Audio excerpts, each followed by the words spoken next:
அனைத்து நண்பர்களுக்கும் இனிய வணக்கம். இன்றைய வகுப்பு ஏஜ் ஆஃப் ஜான்சன்ல பார்ட் 4. ஸோ ஆல்ரெடி ஒரு 3 பார்ட் பார்த்துட்டோம் ஏஜ் ஆஃப் ஜான்சன்ல. இது இன்னைக்கு கடைசியா இன்னைக்கு ஏஜ் ஆஃப் ஜான்சனை முடிச்சிட வேண்டியதுதான். ஸோ இதுல முக்கியமான ரைட்டர்ஸ், முதல் ரைட்டர் பார்த்தீங்கன்னா Thomas Gray, fine poet. English லிட்டரேச்சர்ல விரல் விட்டு எண்ணக்கூடிய கவிஞர்கள்ல முக்கியமான ஒரு ஆள் தாமஸ் கிரே. 1716 to 1771. 1716 ஒரு ஃபேன்சி நம்பர் ஞாபகம் இருக்கட்டும். 1716 1771 ரைட். லண்டன்ல பிறக்கிறாரு, ஈட்டன் காலேஜ்ல படிக்கிறாரு. ஓகேங்களா. இவர் கூட படிச்ச இன்னொரு நபர் பாருங்க, ஹொரேஸ் வால்போல். ஓகேங்களா. ஈட்டன் காலேஜ் அண்ட் கேம்பிரிட்ஜ் 2 இடத்துலயும் படிக்கிறாரு. இந்த ஈட்டன் காலேஜ் ரொம்ப முக்கியம், ஞாபகம் இருக்கட்டும். ஏன் அப்படிங்கிறத பின்னாடி வரக்கூடிய டீடைல்ஸ்லாம் நான் உங்களுக்கு சொல்றேன். So he begin seriously writing poems இந்த இயர் 1742. கிட்டத்தட்ட ஒரு 20-25 வயசுல என்ன பண்றாரு அப்படின்னா போயம் எழுத ஆரம்பிக்கிறாரு.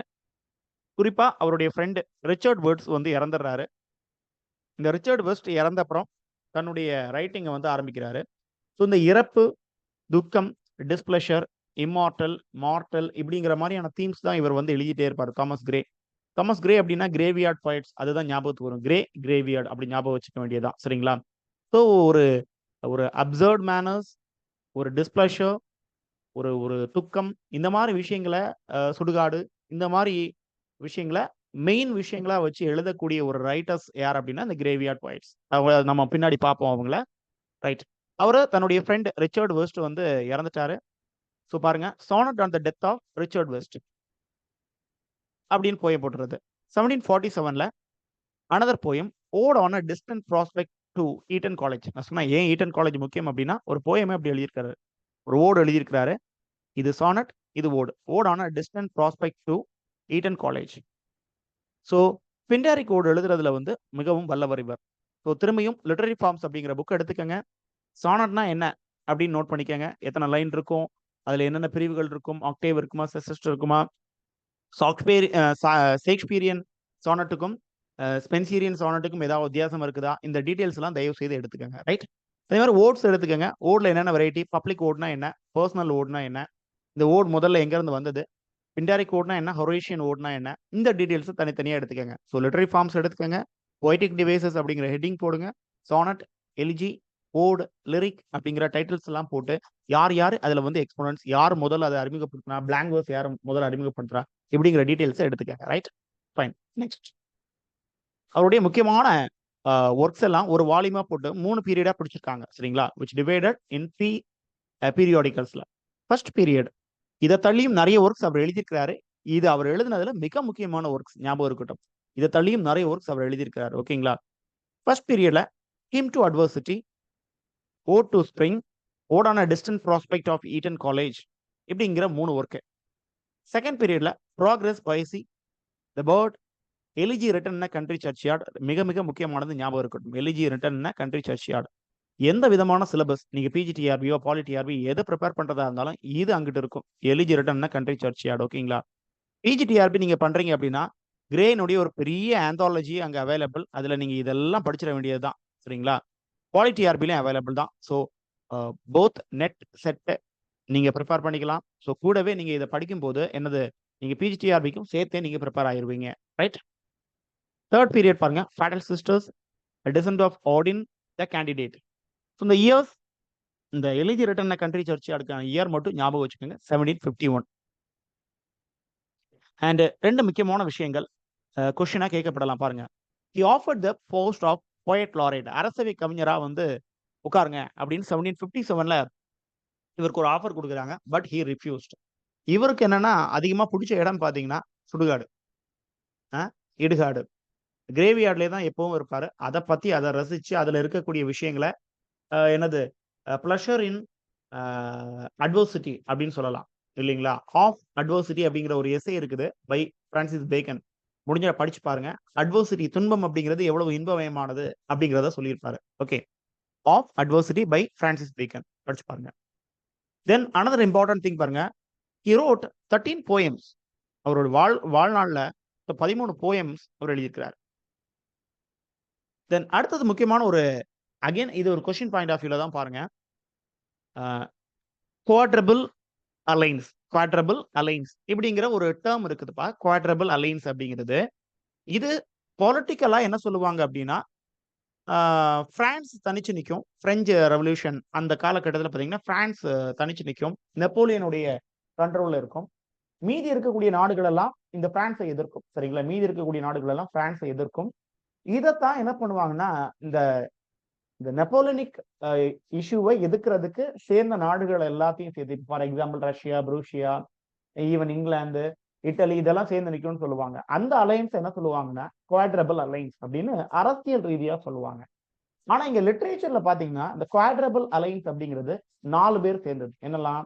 Walpole, Richard west, Thomas Ashton. அப்போ ஒரு ஆள் மட்டும் மிஸ். யாரு? Thomas grey. நோட் பண்ணி வச்சுக்கோங்க. இந்த குவாட்ரபிள் அலைன்ஸ் அப்படிங்கிறது தாமஸ் கிரே, அவருடைய ஃப்ரெண்ட் வால்போல், அவருடைய இன்னொரு friend Richard west, Thomas Ashton. சரிங்களா? இந்த ரிச்சர்ட் வெஸ்ட் நமக்கு தெரியும், அவருக்காக தான் ஒரு சானட் எழுதியிருக்கிறாரு தாமஸ் கிரே. சரி, அவருடைய மிக முக்கியமான போயம் இதை மட்டும் ஒரு வாட் பார்த்துருங்க. 1751 வெளிவருதுன்னு ஏற்கனவே பார்த்துட்டோம். சரி, இந்த போயட் இதுல என்னதான், அதாவது எலிஜி ரிட்டன், எலிஜிங்கிற இரங்கற்பா ஒரு கண்ட்ரி சர்ச்யார்ட்ல இருந்து சர்ச்யார்ட்ல இருந்து எழுதக்கூடிய ஒர்க் எப்படி இருக்கும்? அங்க வந்து நிறைய ஆன்மாஸ் இருக்கலாம். இந்த ஆன்மாவுடைய ஒரு ரிஃப்ளெக்ஷன் இவருடைய போயம்ல இருக்கலாம். இவருடைய அந்த எண்ட் டெத்தை பத்தின கருத்துக்கள், இவருடைய மார்டல் லைஃப் அப்படிங்கிறது மார்டல், இங்க எல்லாமே குதிச்சுட்டு இருக்கீங்க, லைஃப் அப்படிங்கிறது மார்டல், இப்படிங்கிற தீம்ஸ் எல்லாமே இதுல இருக்கும். பயங்கர ஒரு பிலாசபிக்கான poem. So if you have more time இந்த போயத்தை லைன் பை லைனா படிங்க. Otherwise first 2 line, last 2 line, important line அதை மட்டும் படிச்சுக்கிட்டீங்க போதுமானது. பாருங்க, he began his masterpiece in the graveyard. கிரேவியார்ட்ல இருந்து ஆரம்பிக்கிறாரு. அதுல உட்கார்ந்து எழுதவே ஆரம்பிக்கிறாரு. எங்கேன்னு பாருங்க, இது கேள்வியே வரலாம். Saint Giles parish church. சரிங்களா? செயின்ட் கேர்ள்ஸ் பாரிஷ் சர்ச் இங்க வச்சுதான் அவருடைய எழுத்து ஆரம்பிக்குது. எலிஜி ரிட்டன் கண்ட்ரி சர்ச் அப்படிங்கிற போயத்துக்கு. இன் ஸ்டாக்போர்ட், பக்கிங்ஹாம்ஷயர் இன் 1742. 42ல எழுத ஆரம்பிக்கிறாரு. 50ல கம்ப்ளீட் பண்றாரு. 51ல பப்ளிஷ் பண்ணிடுறாரு. ஓகேங்களா? 42ல இருந்து 50 வரைக்கும் 8 வருஷம் இதை எழுதுறதுக்கு எடுக்கிறாரு. 9வது வருஷம் அதை பப்ளிஷ் பண்றாரு. சரி, இதை யாருக்காக அவர் எழுதியிருக்கலாம் அப்படின்னு தோணுது அப்படின்னா, அவருடைய ஃப்ரெண்டு ரிச்சர்ட் வெஸ்ட். இதுல என்னென்ன முக்கியமான லைன்ஸ், ஃப்ரேசஸ் வருது அப்படின்னு பாத்தீங்கன்னா, இதெல்லாம் முக்கியமான விஷயங்கள். பாருங்க, ஃபார் ஃப்ரம் த மேடிங் கிரவுட் அப்படிங்கிற ஃப்ரேஸ் இதுல யூஸ் பண்றாரு. ஸோ இதைத்தான் தாமஸ் காடி தன்னுடைய நாவலுக்கு டைட்டிலா கொடுத்துருவார், ஃபார் ஃப்ரம் த மேடிங் கிரவுட். நம்ம இனி விக்டோரியன் இங்கிலாந்து தாண்டி போகும்போது நீங்க இதை பார்ப்பீங்க, தாமஸ் காடியை பார்ப்பீங்க. Right? Then the unlettered news, youth to fortune and fame unknown, celestial fire, full many பாருங்க, full many a flower is born to blush unseen. ஒரு வாழ்க்கை அப்படிங்கிறது எதுக்குதான் பிறக்க ஆரம்பிக்கிறாங்க? அழியறதுக்கு தான் அவன் வந்து பிறக்க ஆரம்பிக்கிறான்.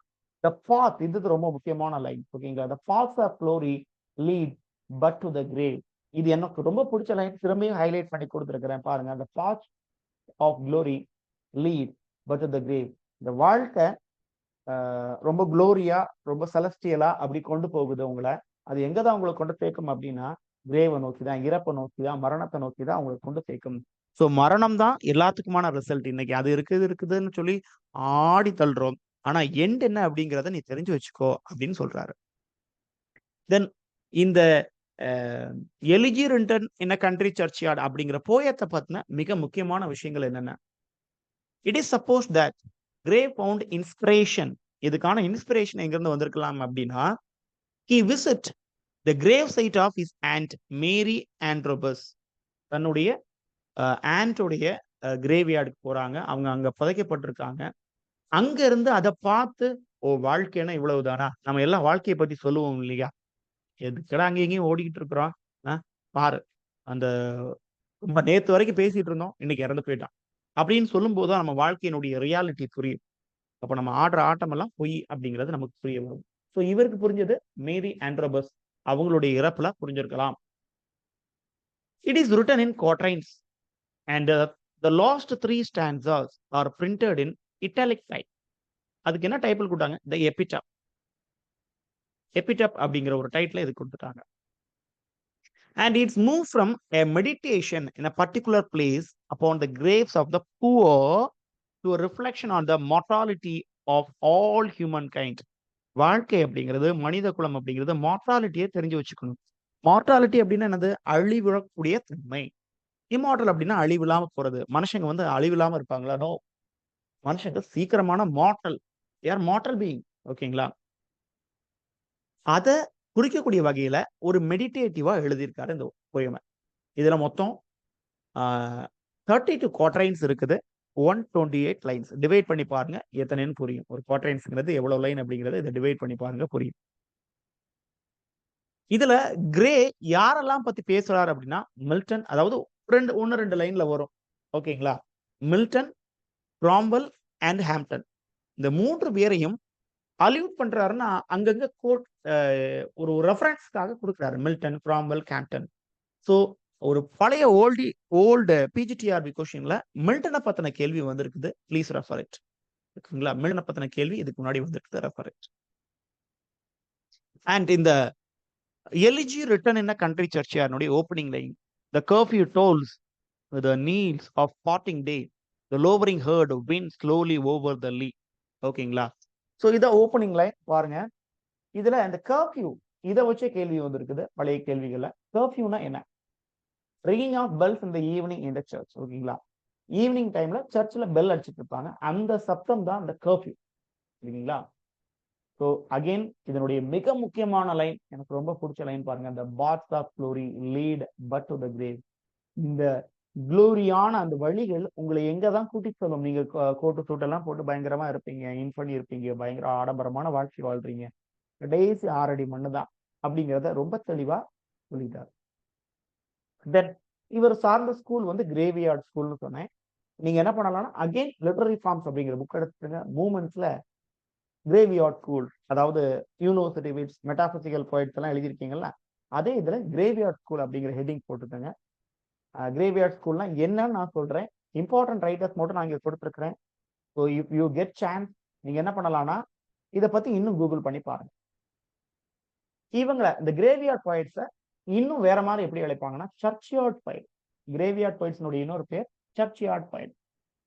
அவங்களுடைய கேரக்டரிஸ்டிக்ஸ் என்னன்னு பாத்தீங்கன்னா meditation on death and the after life. வாழ்க்கையில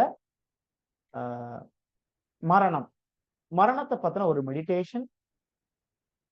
தென் வந்து பாத்தீங்கன்னா வாழ்க்கைக்கு பிறகு, இந்த வாழ்க்கைக்கு பிறகு இன்னும் என்னென்ன இருக்குது, கடவுளை போய் அடையலாமா, செலஸ்டியல் சிட்டின்னு ஒண்ணு இருக்குதா அப்படிங்கிற மாதிரியான தீம்ஸ் உங்களுடைய ரைட்டிங்ஸ்ல எல்லாருடைய ரைட்டிங்ஸ்லயும் இருக்கும்.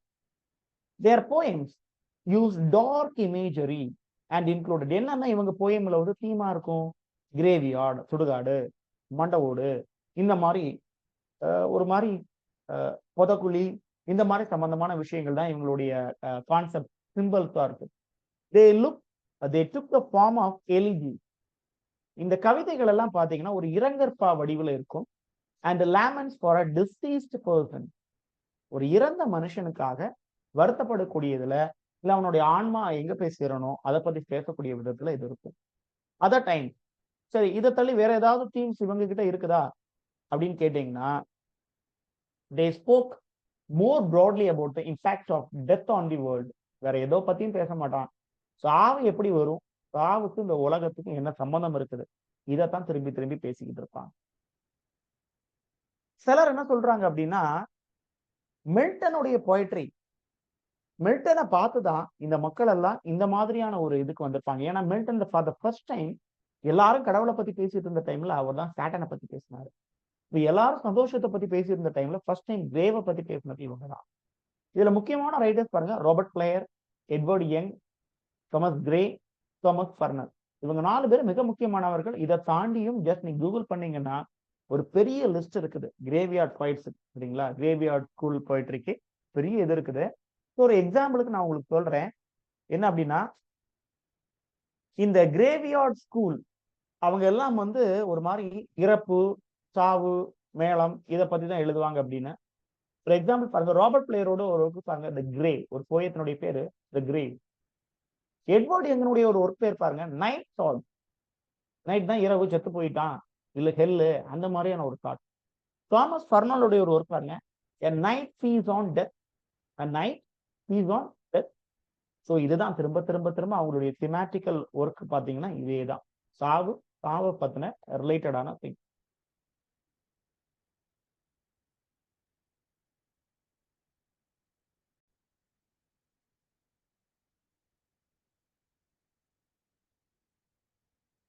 George Crabbe 1754 to 1832.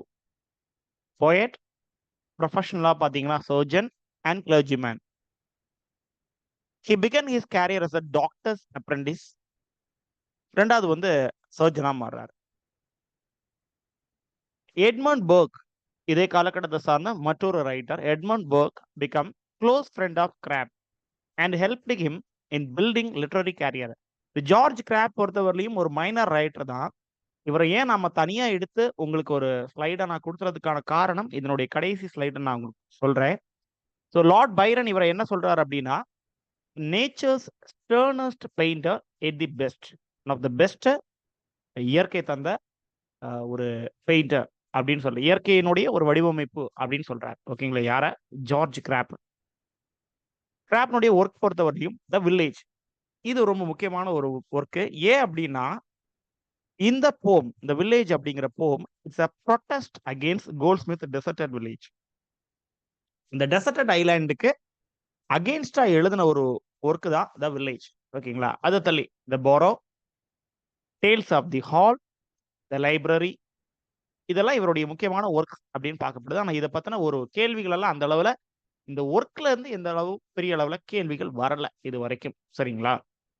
And he was famous for heroic couplet. இந்த ஜான்சனுடைய ஏஜ்ல பாத்தீங்கன்னா ஒன்னு சட்டையர், இன்னொன்னு ஹீரோயிக் கப்லெட்ஸ். இதெல்லாம் பாத்தீங்கன்னா ஃபேமஸான விஷயங்கள். ஸோ இது கேள்விகளை கேட்கப்படலாம், ஞாபகம் இருக்கட்டும். ஸோ ஜான்சன் ஃபாலோ பண்ணது என்ன சட்டையர்ப்பா? Try to answer me. Johnson என்ன மாடல்ல இருக்கக்கூடிய சட்டையரை ஃபாலோ பண்ணுவாரு? ஹென்ரி ஃபீல்டிங் என்ன சட்டையர் ஃபாலோ பண்ணுவாரு? ஓகே, ரெண்டுக்குமே ஆன்சர் பண்ணுங்க. He is best known for his use of realistic narrative form and description. And இந்த ஜார்ஜ் கிராப் பத்தி பேசும்போது ஒரே ஒரு கேள்வி நான் உங்களுக்கு சொல்லிடுறேன். வில்லியம் வேர்ட்ஸ்வர்த் யாருடைய நேச்சரை ஃபாலோ பண்ணாரு அப்படிங்கிற கேள்வி ஒரு டைம்ல கேட்டிருந்தாங்க. அது ஜார்ஜ் கிராப் அவரை ஃபாலோ பண்ணி எழுதினாரு அப்படிங்கிறது நமக்குடைய ஆன்சர் கீ. 2012 ஒரு யூஜிசி நெட் கொஸ்டின் பாருங்க. ஒரு match the following list 1 A B C D அப்படின்னு ஒன்று போட்டுட்டாங்க. லிஸ்ட் 2ல அவங்கவுங்க என்னென்ன குரூப் அப்படின்னு கொடுத்துட்டாங்க. சரிங்களா? ஸோ நீங்க தான் இதுக்கு ஆன்சர் பண்ண போறீங்க. சரியா? James Thomson, Oliver Goldsmith, William Cowper, George Crabbe. So இங்க ஜார்ஜ் கிராப் இதுக்குள்ள இருக்கிறாரு. ஸோ ஒரு கேள்வியில ஒரு சிறிய பங்கு இந்த ஜார்ஜ் கிராப்புக்கு இருந்தது. ஸோ நான் தேடின விஷயங்கள்ல இந்த ஜார்ஜ் கிராப்பை பார்த்தனா ஒரு முக்கியமான கேள்வி இதுன்னு சொல்லலாம். சரிங்களா? ஸோ பாருங்க, ஜேம்ஸ் தாம்சன், கோல்ட்ஸ்மித், கோப்பர் எல்லாரையுமே நம்ம பார்க்குறோம். இந்த 4 கிளாஸுக்குள்ளேயே பார்த்துடுறோம். ஜார்ஜ் கிராப்பை இப்போ பார்க்குறோம் இல்லைங்களா? ஸோ பாருங்க, ஜார்ஜ் கிராப் எந்த கூட்டத்தை சார்ந்தவர்? மெட்டாபிசிக்கலா, டிரான்ஸ்லேஷனல் போயிட்ஸா, வார் போயிட்ஸா, ஜார்ஜியன்ஸா? ஸோ ஈஸியா நீங்க ஜஸ்ட் ஒரு குரோனாலஜிக்கல் ஆர்டர் படிச்சாலே கட் பண்ணி விட்டுறலாம். மீதி எந்த ஆப்ஷனும் பார்க்க வேண்டாம். மெட்டாபிசிக்கல் போயிட்ஸ் 17th செஞ்சுரியை சார்ந்தவங்க அடிச்சு விட்டுறலாம். இல்ல 16th செஞ்சுரியா? நோ, 17th செஞ்சுரி தான். ரைட். வார் போயிட்ஸ் ஃபர்ஸ்ட் வேர்ல்டு வார் காலகட்டத்தில் உள்ளவங்க, அவங்களும் இல்லை. ஏன்னா நம்ம இப்ப இருக்கிறது 18th செஞ்சுரியோடைய கடைசி காலகட்டத்தில் நம்ம இருக்கிறோம். ஜார்ஜியன்ஸ் இல்லை, இன்னும் வரல. ரைட். இப்போ பாருங்க, மெட்டாபிசிக்கல் ஜான் டன் அப்படின்னு ஞாபகத்துல வரும். பி, 1வதுக்கு பி வரணும். 2வது டிரான்ஸ்லேஷனல் போயிட்ஸ், அதுதான் இந்த குரூப். நான் பிகினிங் ஆஃப் த கிளாஸ்ல இருந்தே சொல்லிட்டு இருக்கேன். இது age of Johnson, age of sensibility and age of transition. ஓகேங்களா? டிரான்சிஷனல் போயிட்ஸ் அப்படின்னா இந்த ஏஜ் ஆஃப் ஜான்சன்ல இருக்கக்கூடிய கவிஞர்கள் தான். ஓகே, இன்னும் கொஞ்சம் தெளிவா பாருங்க. James Thomson, Goldsmith, Cowper, Crabbe இவங்கெல்லாம் என்னது 18ஆம் நூற்றாண்டை சார்ந்த டிரான்சிஷனல் போயட்ஸ். ஏன் இவங்களை டிரான்சிஷனல் சொல்றோம்? நியோ கிளாசிக்கலுக்கும் ரொமான்டிக்குக்கும் நடுவில் இருக்கிறனால. அடுத்தது ஜார்ஜ் ஹெர்பர்ட், ஹென்ரி வேகன், மார்வெல், கவுலி, டன் இவங்கெல்லாம் என்னது 17ஆம் நூற்றாண்டை சார்ந்த மெட்டாபிசிக்கல் போயட்ஸ். இவங்களுடைய ஒர்க்ல அதிகமா இமேஜினரி இருக்கும், ஸ்பிரிச்சுவாலிட்டி இருக்கும். கடவுளையும் காதலையும் பத்தி மட்டும்தான் எழுதுவாங்க. அடுத்தது யாரு? Brooke, Owen, Sassoon, Blunden, Graves. இவங்கெல்லாம் யாரு?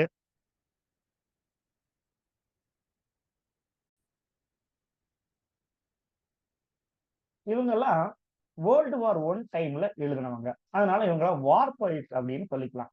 இதே ஞாபகம் வச்சுக்கோங்க. Brooke, Owen, Sassoon, Blunden, Graves. அடுத்தது David, de la Mare, Drinkwater, Brooke. ஓகேங்களா? இவங்கெல்லாம் 20ஆம் நூற்றாண்டு, அதாவது இந்த வேர்ல்டு வார்க்கு அப்புறமான்னு வச்சுக்கோங்களேன். Are known for nature and rural right. அதாவது ஒரு ரொமான்டிக் அடுத்த ஒரு காலகட்டம் அப்படின்னு நீங்க வச்சுக்கலாம். ஒரு மாடர்னிசத்தினுடைய டச் இருக்கும் இவங்க இதுல. David, Walter de la Mare, John Drinkwater, Robert Brooke. சரிங்களா? தென் அடுத்தது நம்ம இப்ப பார்த்ததுதான் இவருடைய ஒரு செம கண்டெம்பரரி வில்லியம் கவுப்பர், 31 to 800.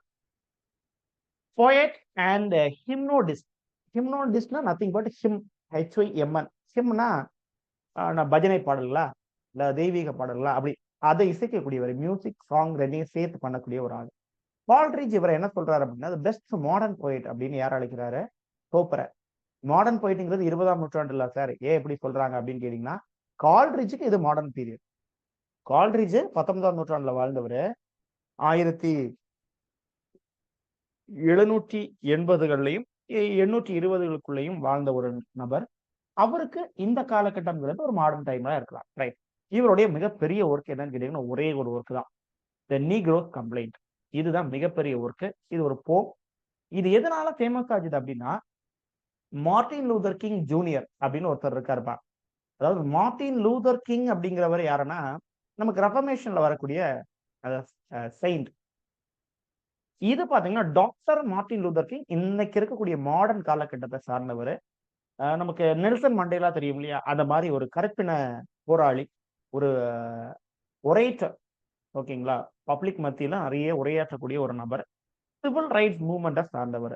அவர் அந்த மூவ்மெண்ட்ல அந்த ஒரு உரையில இந்த நீக்ரோஸ் கம்ப்ளைண்ட் அப்படிங்கிற ஒர்க்கை எடுத்து அவர் கோட் பண்றார். Negro complaint, so often prescribed. William Wordsworth இவருடைய யார்ட்லி ஆக் அப்படிங்கிற ஒரு போயத்தை பார்த்து inspire ஆயிருக்கிறாரு.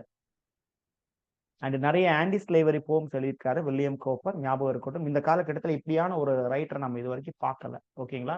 That's why Coleridge called him the best modern poet and friend of Newton. Friend of Newton. And இவருடைய ஒர்க்ல முக்கியமானதை மட்டும் பார்த்துருவோம். அதுல தட் சாஸ் அப்படிங்கிற தட் சாஸ் இது 6 புத்தகங்களை உள்ளடக்கியது. சரிங்களா? 6 புத்தகங்களே உள்ளடக்கியது. போம் இன் 6 books. 1785ல இது வெளிவருது. Poem in 6 books. என்னெல்லாம்?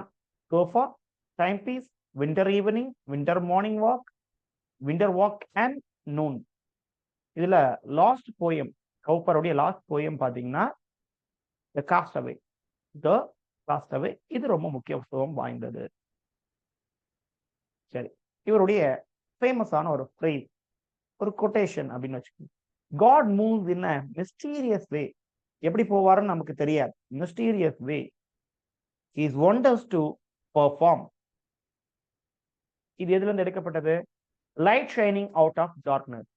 And இன்னொன்னு பாருங்க, God made the country and the man made the town. இது மிகப்பெரிய வாசகம் இல்லைங்களா? நிறைய இடங்கள்ல நம்ம எழுதி பார்த்துருப்போம். God made the country and the man made the town. கடவுள் எல்லா இடத்தையும், சென்னையும் மும்பையும் வெள்ளத்திலிருந்து காப்பாத்துற அளவுல வெள்ளம் இங்க இருக்கணும், நிலம் எங்க இருக்கணும் அப்படின்னா படைச்சாரு. ஆனா மனுஷன் தான் இந்த வீடுகளை கட்டி அதை நகரமா மாத்தணும். இது எதுல இருந்து வந்தது? டாக் அப்படிங்கிற கலெக்ஷன் வந்து இருக்குது. அடுத்தது அகைன் ஜான்சனுடைய friend James Boswell. James Boswell Scottish lawyer. எங்க பிறக்கிறாரு அப்படின்னா எடின்பர்க்ல. ஹெரால்டு ப்ளூம் அப்படிங்கிறவரு என்ன சொல்றாரு பாருங்க, சாமுவேல் ஜான்சன்ஸ் பயோகிராஃபி போஸ்வெல் தான் எழுதுவார் இல்லைங்களா? ஜேம்ஸ் போஸ்வெல் தான் எழுதுவாரு. The greatest biography ever written in English language. Johnson எல்லாருடைய பயோகிராஃபியும் எழுதியிருப்பாரு. ஆனா ஜான்சனுக்கே பயோகிராஃபி எழுதினவர் ஜேம்ஸ் பாஸ்வெல். ஓகேங்களா? 1740 to 95. அது இந்த பயோகிராஃபி எப்ப பப்ளிஷ் ஆகுதுன்னா 1791ல. தென் லைக் வில்லியம் கவுப்பர் இவருடைய ஒர்க்கும் பாருங்க, no abolition of slavery or the universal empire of love. Against slavery, prominent display of its support depicted. ஓகேங்களா, இங்க தலைவருடைய போயம் பாருங்க, நீக்ரோஸ் கம்ப்ளைண்ட் 1788, வில்லியம் கவுப்பருடையது. ஜேம்ஸ் பாஸ்வெல் உடையது 1791. அண்ட் இவருடைய ஜேர்னல் பாருங்க, London, the great biographer, the journal of to the Hebrides.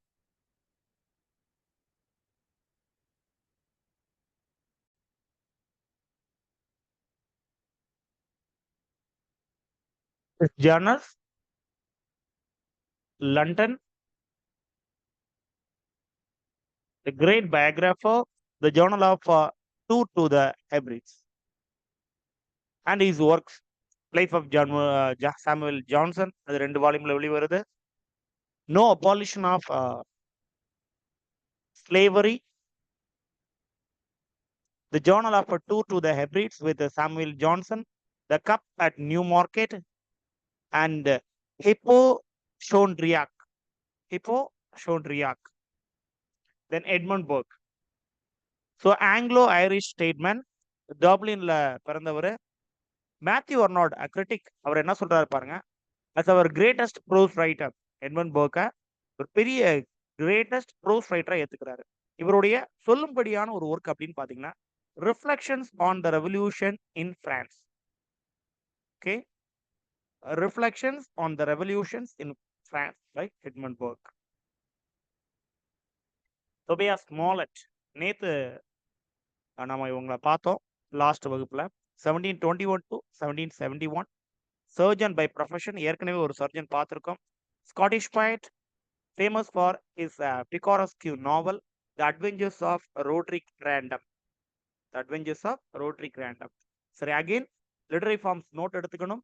பிகாரஸ்கியூ நாவல் அப்படின்னா என்னென்ன போட்டுக்கோங்க. பிகாரஸ்கியூ அப்படின்னா ஒரு தருதலையா ஒருத்தர் சுத்திக்கிட்டு இருக்கிறான், ஒருத்தர் ரவுடியா சுத்திக்கிட்டு இருக்கிறான். அப்படி ஒரு ரக்கட் பாயினுடைய லைஃப், அவன் ஃபேஸ் பண்ணக்கூடிய அட்வென்ச்சரஸ், இதெல்லாம் பத்தி பேசுறது எனக்கு picaresque. Again the adventures of Peregrine Pickle, 1751, 48-51. He was the editor of Critical Review. Doctor Johnson வந்து ஸ்மாலட் என்னன்னு சொல்றாரு பாருங்க, the great charm of literature. Literature கிடைச்ச ஒரு அழகான ஒரு மணிமகுடம் யாரா, ஸ்மாலட்டா.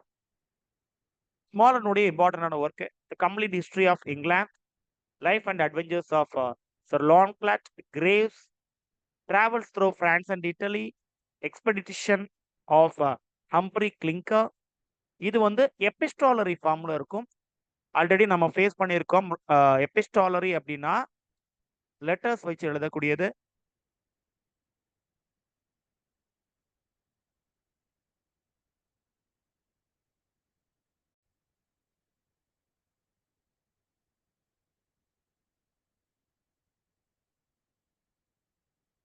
Next writer R B Sheridan.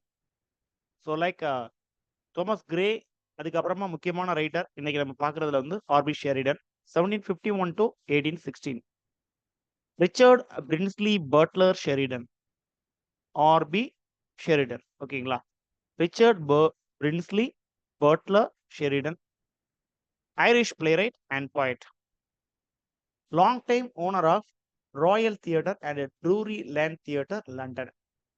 ஃபேமஸான ஒர்க்ஸ் அப்படின்னு பார்த்தீங்கன்னா, the rivals, the school for scandal, ரெண்டுமே பார்த்தீங்கன்னா நிறைய இடங்களை ப்ரிஸ்கிரைப் பண்ணியிருப்பாங்க. நம்ம கல்லூரிகள்லையும் யூஜி ஆர் பிஜியில் பார்த்தீங்கன்னா இந்த இதில் ஏதாவது ஒன்று வந்து ப்ரிஸ்கிரைபில் இருக்கும். அதில் இந்த ஸ்கூல் ஃபார் ஸ்கேண்டல் அப்படிங்கிறது பொறுத்தப்படல பார்த்தீங்கன்னா, டிஆர்பி எக்ஸாம்ஸில் அதிகமாக கேட்கக்கூடிய ஒரு கேள்வியாக இருக்குது. School for scandal. The rivals 1775, it's a comedy of manners in 5 acts. So again மூமெண்ட்ஸில் எழுதிக்கங்க, இல்லை லிட்டரரி ஃபார்ம்ஸில் எழுதிக்கலாம்.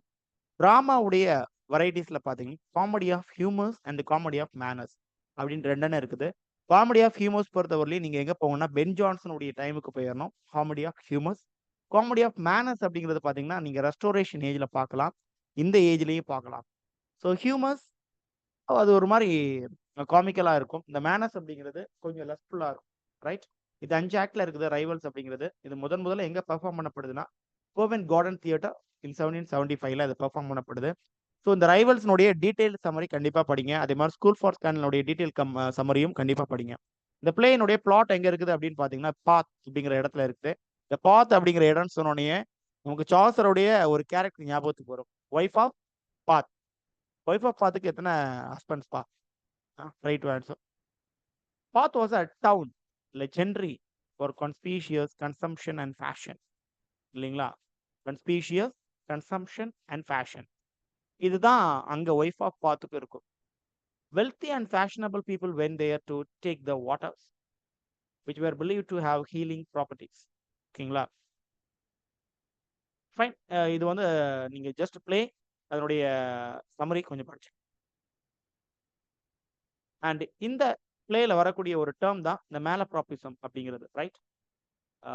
டிஸ்பிளே டேர்ம் மேலப்ராபிசம் இது எதுல இருந்து காயின் பண்ணப்படுதுன்னா ஒரு கேரக்டர் மிஸ்ஸஸ் மேலப்ராப் அப்படிங்கிறதுல இருந்து மேலப்ராபிசம் அப்படிங்கிற ஒரு டேர்ம் இது ஒரு டிவைஸை காயின் பண்ணிட்டாங்க. மேலப்ராபிசம்னா நத்திங் பட் ஒரு இடத்துல கரெக்டா பேச வேண்டிய வார்த்தையை சின்னதா தப்பா பேசிடுவோம். அது மூலமா அது ஒரு காமிக்கான ஒரு இதை கொடுக்கும்.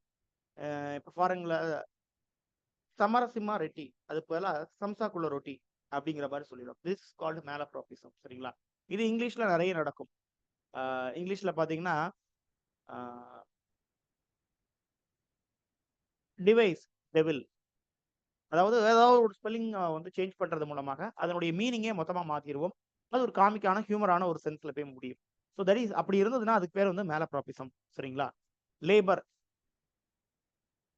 லேபர், டெலிவரி, டெலிவர் அப்படிங்கிற சின்ன சின்ன எழுத்துக்கள் வித்தியாசங்கள் மூலமாக ஏதாவது வித்தியாசமான சென்ஸ் கொடுத்துருவோம் அந்த சென்டென்ஸே. அதை வந்து மேலப்ராபிசம் அப்படின்னு நம்ம சொல்லுவோம். தென் இவருடைய இன்னொரு ஒர்க் பாத்தீங்கன்னா ஸ்கூல் ஃபார் ஸ்கேண்டல் 1777ல. இது முதல்ல எங்க பிளே ஆகுது அப்படின்னா ட்ரூரி லேண்ட் தியேட்டர்ல. ஏன்னா இது அவருடைய ஓன் தியேட்டர், 5 ஆக்ட். இதனுடைய its epilogue written by George Colman. ஓகேங்களா? ப்ரொலாக் நமக்கு தெரியும், அது முதல்ல வரக்கூடியது. எபிலாக் அப்படிங்கிறது கடைசி வரக்கூடியது. ஸோ இந்த epilogue to be spoken by lady Teazle. Right. The concluding line assures the audience that even scandal dies if you approve. அதாவது வேற ஒன்றும் இல்லை, இந்த ஸ்கூல் ஃபார் ஸ்கேண்டல் ஸ்கேண்டர் இந்த ஒரு வார்த்தையிலேருந்து நீங்கள் பிடிச்சிக்கலாம். மாறி மாறி மாறி ஒரு ஸ்கேண்டல் ஒரு தொடர்பு இருக்கிற மாதிரியான பிளாட்ஸை கிரியேட் பண்ணி ஒரு பெரிய குழப்பத்தை உருவாக்கக்கூடியது. அதான் மொத்தமாக ஒரு ஸ்கூல் ஃபார் ஸ்கேண்டல். நிறைய மேரேஜஸ், நிறைய கள்ளத்தனமான கான்டெக்ட் இதெல்லாமே வச்சு பண்ணியிருக்கிறது தான் இந்த school for scandal. Okay friends, நம்ம வந்து ஐ ஹோப் ஜான்சனோட ஏஜை கம்ப்ளீட் பண்ணியிருக்கோம். இன்னைக்கு கொஞ்சம் நெட்வொர்க் ப்ராப்ளம்ஸ் இருந்தது. ஸோ அடுத்த கிளாஸில் அது இல்லாமல் பார்த்துப்போம். Right, thank you.